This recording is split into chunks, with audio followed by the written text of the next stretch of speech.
All right. All right, folks. We are back again. We are the Dew Brothers. He's Max. I'm Chubbs. Bringing you entertainment throughout space and time. Today, we're going back to 1982. We're looking at Creepshow. This was a collection of stories in a comic book looking format. And, well, I don't want to give too much away till after, so. But we obviously like comic books. So. Right. We lost it. All right, here we go in 3, 2, and 1. Let's do this. So. Creepshow. It doesn't want to show.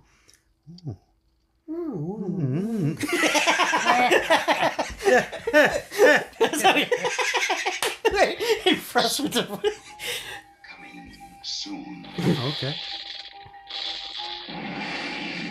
coming through my ass. That thing was there. That's spooky. That's cool.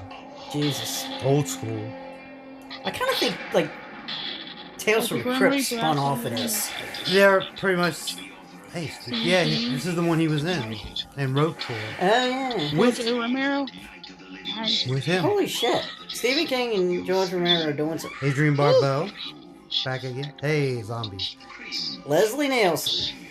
Leslie Nielsen. Jesus, kid. Yeah. The doings of evil doctors. That doesn't look evil.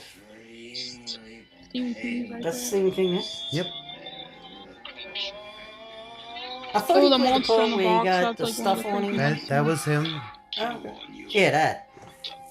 Gives you I Oh. watched this fairly The recently. cockroaches. Really? I think maybe this Halloween when they put horror stuff on. My favorite, The Crate. That's the guy. Oh, did he? Oh, okay. I was gonna say that's the guy from The Crate. I didn't realize The Crate was this. Yeah. I thought it was his own movie. The most fun you'll ever have. Close. Well, that was kind of fun. I've seen Creepshow multiple times. It's it's a fun movie. I watched it a lot when I was a child. I haven't seen it in a while. I remember the monster in the box was a scary one to me. I always loved the one that had Stephen King in it too, just because I thought, it was cool that he was in it. I remember the one that was the creepiest to me was Leslie Nielsen, and he buried those people, and they came back for him. He like tortured these people, and he buried them in the sand, and he filmed them just for his own laughs. That was creepy. But overall, the trailer was very cool. Like, I liked how they had the Grim Reaper at the beginning. It was scary. It was spooky. And then they had the kid with the voodoo doll. And then you see Stephen King, which is cool. It was pretty nice little layout of the film. I think the trailer is pretty phenomenal. And if I had not seen the movie, I would definitely want to see it just from that trailer. So yeah, that's my opinion on the trailer, I guess. Yeah. That's my review. All right. Now, what was cool about that was, I believe Creepshow came from old comics before. I think there was a Creepshow. Yeah. And I probably have some. between the segments, the movie was broken down into 4 stories. They showed the comic. Now, in the first Creepshow, and they might have brought it over, the dad of a kid was like, "This is trash," and he threw the comic book away. And the pages start turning like in the wind. Then he had bullies attacking him and stuff like that. But I keep wanting to say the Crypt Keeper, but that was Tales from the Crypt. Right. I forgot the name of the guy in this one, but he keeps showing up between the segments. Oh, they have a narrator?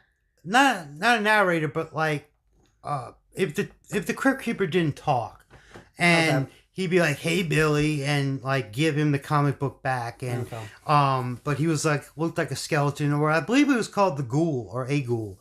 But you had 4 stories. Now it had the people in here became big stars, like Leslie Nielsen, and that one had. Well, I think he was a big star at that point because he was in black and white movies. Well, that's true. He was the Adrian Barbeau and Stephen King, one of his first ever acting. Like he may, like all his movies, he might have played a part. Like in Christine, he was the priest or this and that. Here, he was the main character in that story. Right. Yeah, him and George Romero wrote these tales. Wow. Like these stories, put them together. We're gonna have to look up and see who wrote which ones. That'd be nice to know. Yeah. So Creepshow 1982. I say Creepshow 1 because Creepshow 2 we're going to get to soon. That was also... So I don't remember how many stories there were, but I know there was the one where media hits, Stephen King touches the media, and it starts growing all over him. Becomes a plant person. There was the one with Leslie Nielsen where his... Ted Danson. Yeah. Ted Danson is sleeping with his wife. Right. So he kills them by burying them. Well, the trick is spoilers, but he goes to Ted Danson and says, "I know what's going on," and plays a video of the girl buried up to her neck as the tide comes in and says, "If you want to help her, you got to come with me." Brings him to his private beach and says, "If you want to help her, and you got to do the same thing." Makes him bury himself up to his head. And it's old school. It's 82. Brings a cable and plugs in a TV VCR and says she's on another part of the beach. And then he makes Ted Danson watch the girl drown but as the tide's coming in. Then they come back as zombies to get him.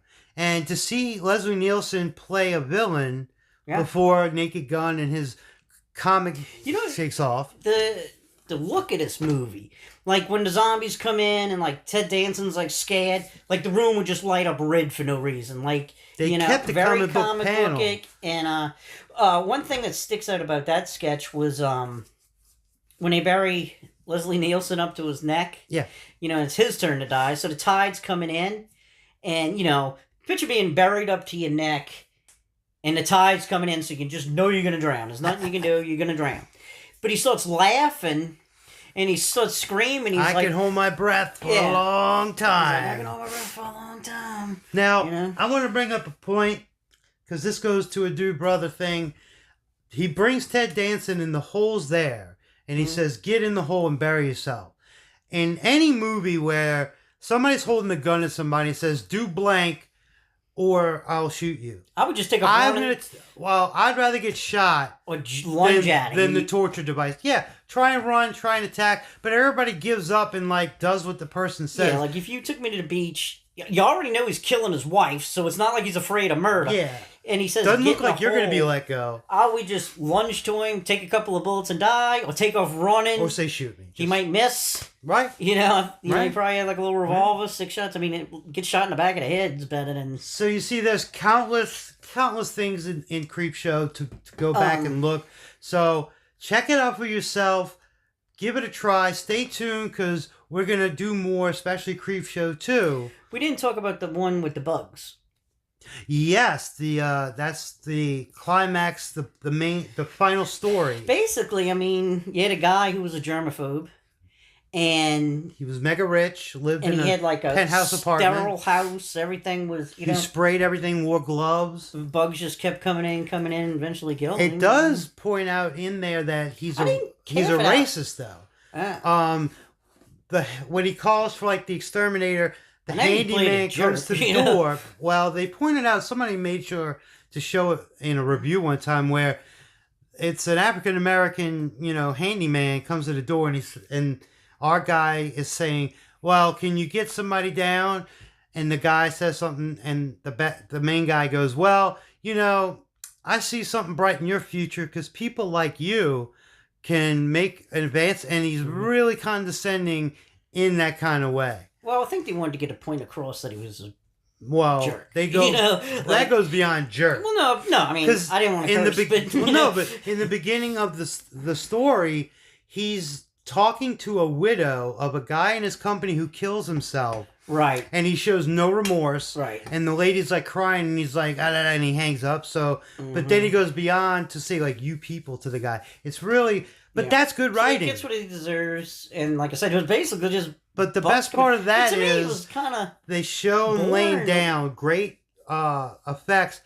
Oh, the bugs come The out. bugs come out. Now, fun fact, they use real bugs Mhm. in that scene. And supposedly, much of the cost of the movie was to pay, because it's like 50 cents a cockroach, and you had $1 million. But yeah, they show a dummy of the guy laying, and the bugs come out of every orifice and hole. That was awesome.